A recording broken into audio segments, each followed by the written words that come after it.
Hi, very good afternoon to you. It's Gene from Maverickstar Observatory. Guys, welcome. I want to go over this. I just want to give you just a heads up, first of all. You know, some of you might know exactly everything what I'm talking about in this video. There's going to be a lot of people that aren't getting all the points. I find sometimes by going over something more than once and perhaps talking about it in a different sense, you know, that's a good learning process for a lot of people. And you know, you can do one of a couple of things at this point in the video. You can just skip to the bits where you think the information is or that you want, or you could and hear me explain why, you know, this is also important to us all right now, because a lot of people are scratching their heads. They're saying, why has energy tripled? You know, why was we paying, say, £1 last year for 1 kilowatt hour, and this year we're paying 3?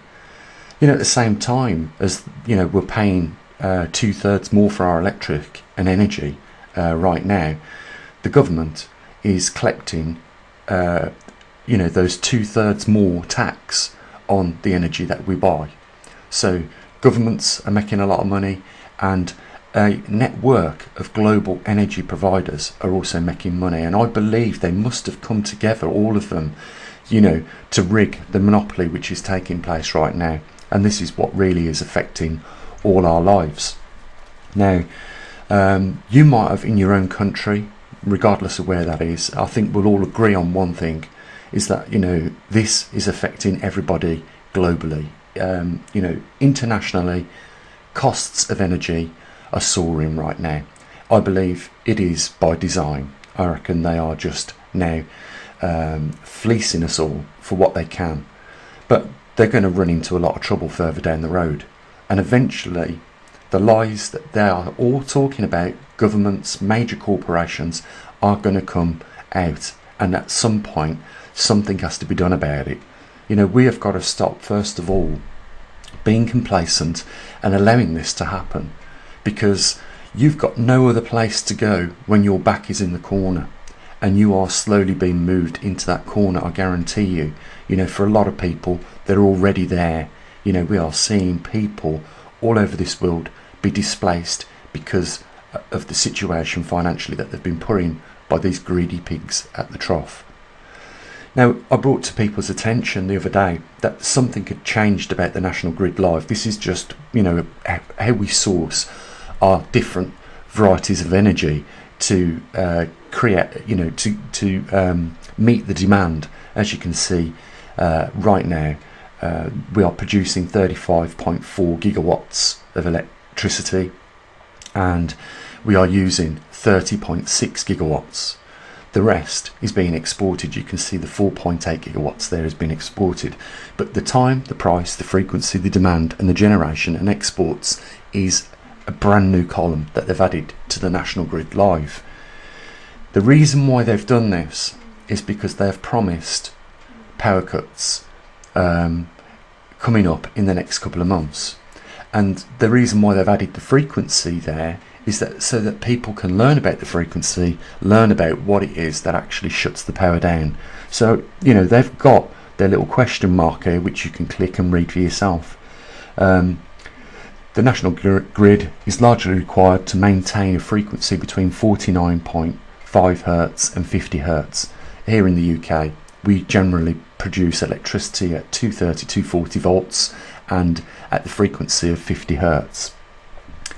So the frequency falls when demand exceeds supply and rises when supply exceeds demand.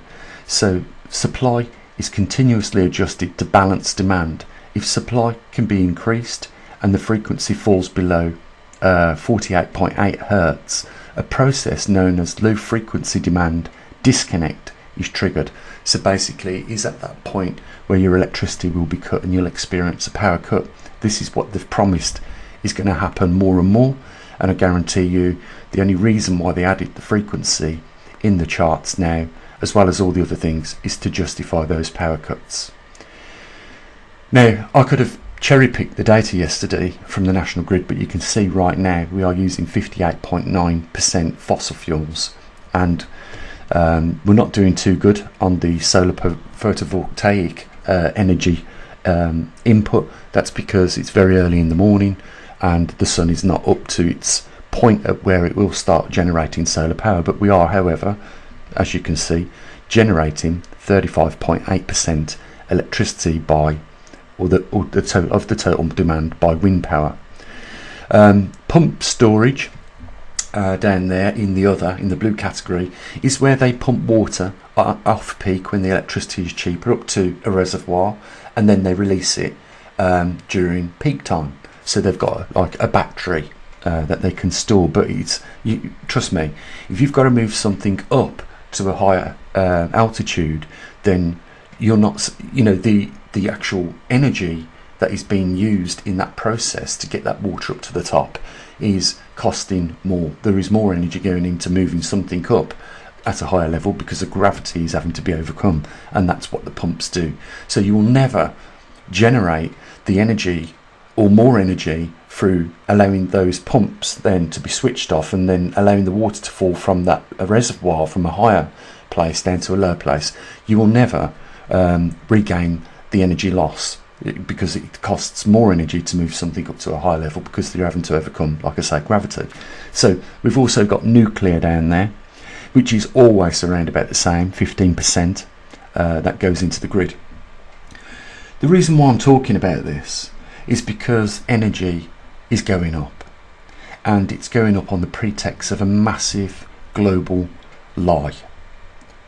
They're saying that they need to change from fossil fuels to renewable energy in order to reduce carbon in the atmosphere and therefore slow down the effects of global warming.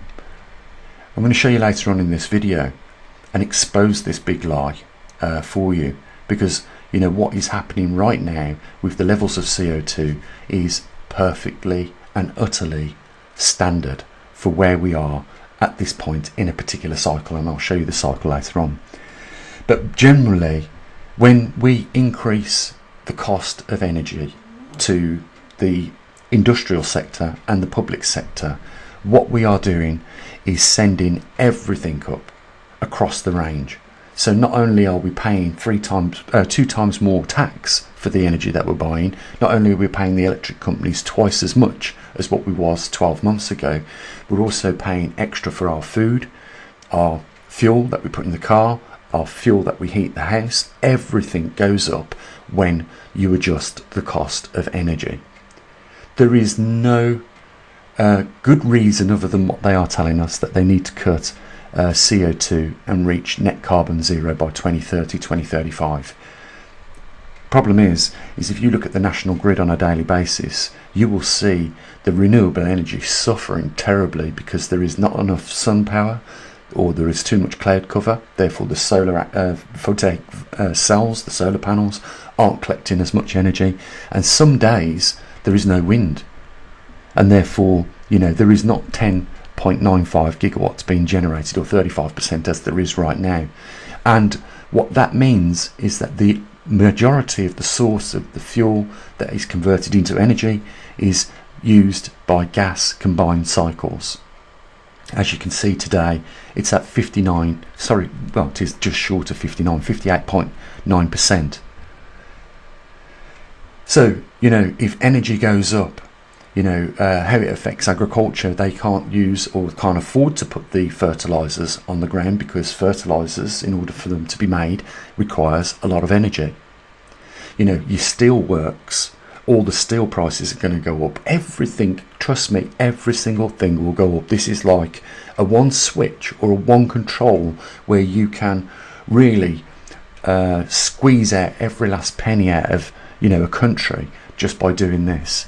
This is not just subject, as you know, to the United Kingdom. This is a global problem, and if something isn't done about this in a short space of time, what we will see is more people losing their properties, more people losing their jobs, more people having to pay 2 and 3 times more for their products that they purchase across all ranges. This is what is known as a global killing situation. And like I say, we need to stop being complacent about all these things and allowing this to go on. If you can't be bothered to act in a proactive manner, then support somebody that is. Because I guarantee you this is going to come knocking at your door in the not too distant future. If you want, in order for you to keep that roof over your head, you to have 2 jobs, your wife to have possibly 2 jobs, and then you're going to be only going to that next resource that you've got. If only your children are of age to work, you're going to be having to use their salaries to support your living expenses. I kid you not, this is on the cards. 30 years ago, it was possible for a single person to bring in enough money to pay for all the bills, the groceries, and the wife would generally, not being feminist or anything like that, but the wife generally would be the one that looked after the house and the kids and done the housework. Or I'm not, like I say, I'm not being fascist in any way, I'm not trying to be politically woke either, because I just think that that's a load of nonsense, but you get what my point is. But what is going to happen, that was the past. What's going to happen in the future? You're going to have to go and turn to that other resource that you've got, and the governments don't care around the world about you having to do that. And what I'm talking about, you're going to have to rely on the income of your children in order to keep the roof over your heads and the bills paid. The capital system is, in my view, about to collapse globally, because there is no incentive really for people to go to work. If all you can do is pay your bills and put food on your table, then I just ask you this: look up in any dictionary the definition of a slave and what they get in return for their labour. You will find that what we all are, that none has officially come out and told us, is we are all now slaves to this system. Yeah, and it's a complete and utter destruction of something that once worked very well and is now crippling and failing, families globally. I wanted you to understand some of these concepts. What are the triggering points of, a rising economic global situation that we all find ourselves in. And now I want to show you just some of the lies that they've been telling us. I'm sure some of you know, but I want to just show you the evidence of that.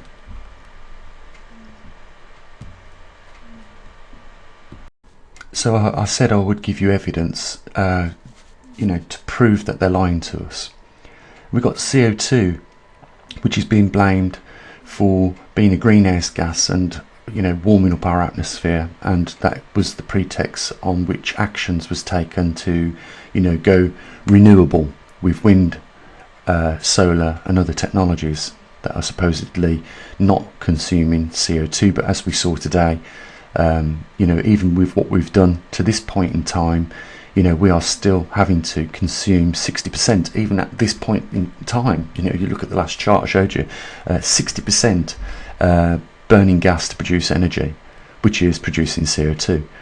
But the point is this: they said that this began in the early 1900s. The climate started to warm up, and that was the reason for this is because the measurable CO2 in our atmosphere was now getting to a critical point where it was warming the atmosphere or the planet. So this was all on the basis that since the Industrial Revolution back in the 1760s, when industry really started to boom, since then we have been compiling CO2 into the atmosphere. Well, tell me, by looking at this chart, when we go back 300,000 years, 350,000 years and 400,000 years, what industrial revolution was actually taking place at that point that drove up CO2 to those levels that we see? There was none. Quite clearly and simply, we very likely 300,000 years ago was all sitting round fires, hunter-gathering. So that's the first point in the bullshit in which they're telling people, and that's the reason why they're saying or justifying they need to increase the energy bills, because they want to reduce CO2, and in doing that they're going to have to convert from carbon-based fuels that emit CO2 to renewables like solar power and wind power. The other point here is I want to mention is that take a look every time there has been an interglacial period where it has gone above that black line, and you can see 4 5, we're in the fifth one at the moment, the fifth point in this circle in the 450,000 years. But I want you to ask yourself the question, is CO2 driving temperature, or is temperature increasing before CO2 does? Because it should be obvious. The cart is not pulling the horse is pulling the cart. You can see that every time CO2 has begun to rise, it is when global temperatures rise. Now, for those that don't know what causes these cycles, these interglacial cycles, it's the Milankovitch cycle. This is where our orbit around our Earth every 95,000 years or so changes from a spherical orbit around the Earth to a little slightly elliptical orbit, but it is enough to take our planet that little bit further away on its orbit every year around the Sun. And it is that change in orbital shape that creates interglacial and glacial periods. The other thing I want to draw your attention to is at the zero on the right hand part of this chart, because you know that every time we spend a certain amount of time in the previous cycles of interglacial periods, we are benefiting from a few extra degrees in temperature. That is enough to take us out of a glacial period, or if it drops, put us back in one. You can see we're at the end of the scale. You know where it's going next. We are going back into a glacial period. This is where the northern hemisphere of our planet and the southern hemisphere looks like the Arctic Circle on a daily basis. And these cycles last for 90 to 95,000 years.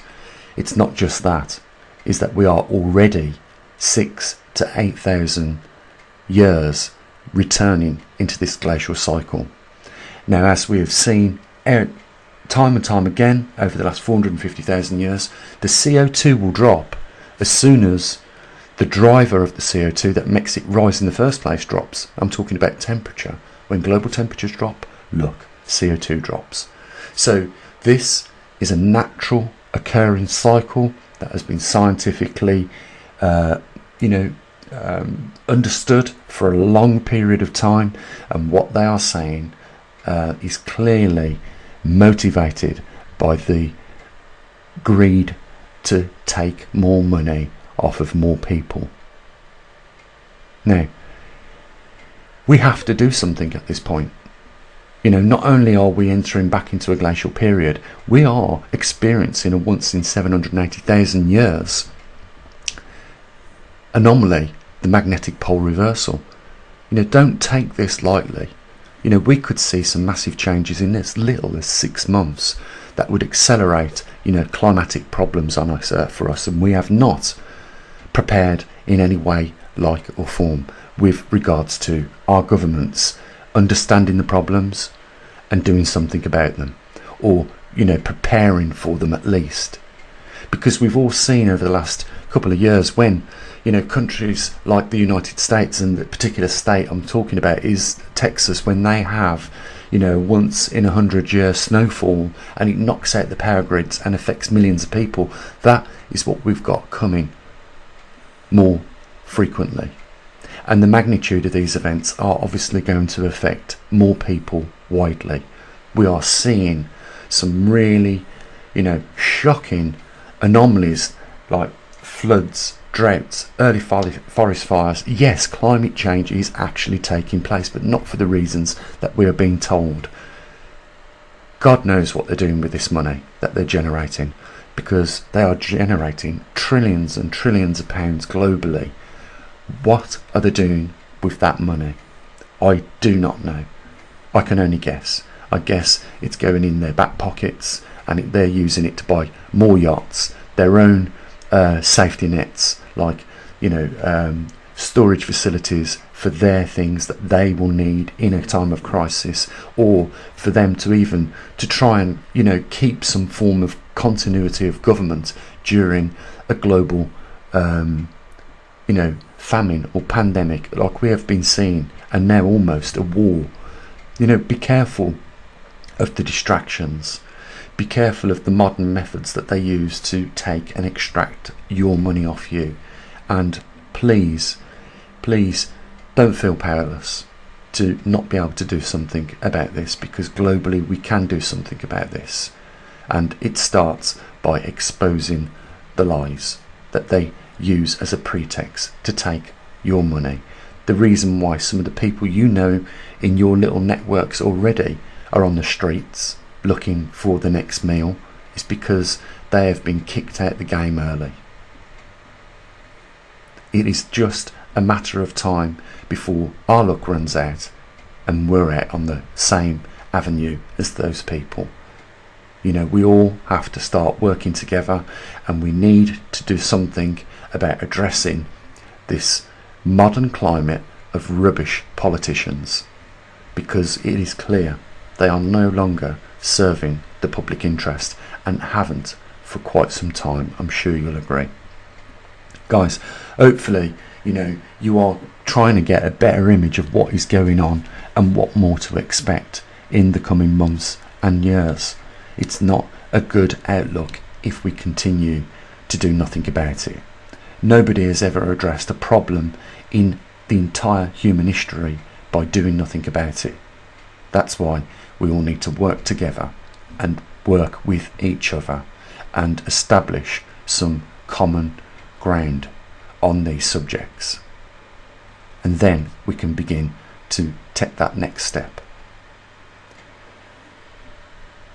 It isn't easy. I know when you're sitting there at home and you're thinking, well, what can I do? But doing nothing, I hope you will begin to agree, is not going to change anything. Actions are required. You know, yesterday or the day before, on the 17th, a couple of days ago, I done the latest magnetic pole reversal, the busiest day of the observatory of the month. And out of nearly 10,000 people that have viewed it, we had 3 people chip in a couple of bucks. Out of 9,000 people, only 3 people chipped in a few bucks. You know, we need to do more than this. That's a poor effort. That is not going to change anything for the future. So, you know, I'm saying there's a link down there. You know, the information that we're putting out is critical. You know, people can change their lives on it based on this information, and it is accurate and truthful. But in order for us to keep doing that, we're going to need a little bit more support from you guys out there. You know, if you can scratch our backs, then we're going to be in position to scratch your backs. Information is valuable and critical right now to us all. So there's a link down there if you want to help support us. Guys, hopefully you got something out of the video, and I'm just going to say what I usually do. You know, you take care of your loved ones. Think about what I'm showing you here, and, you know, come up with a plan to act and not just sit there passively whilst this happens around us, because it is our children's future that is on the line here. Us doing nothing, being pacified all the time, is damaging the future generations to come. We can change this. I know we can. As always, bye for now.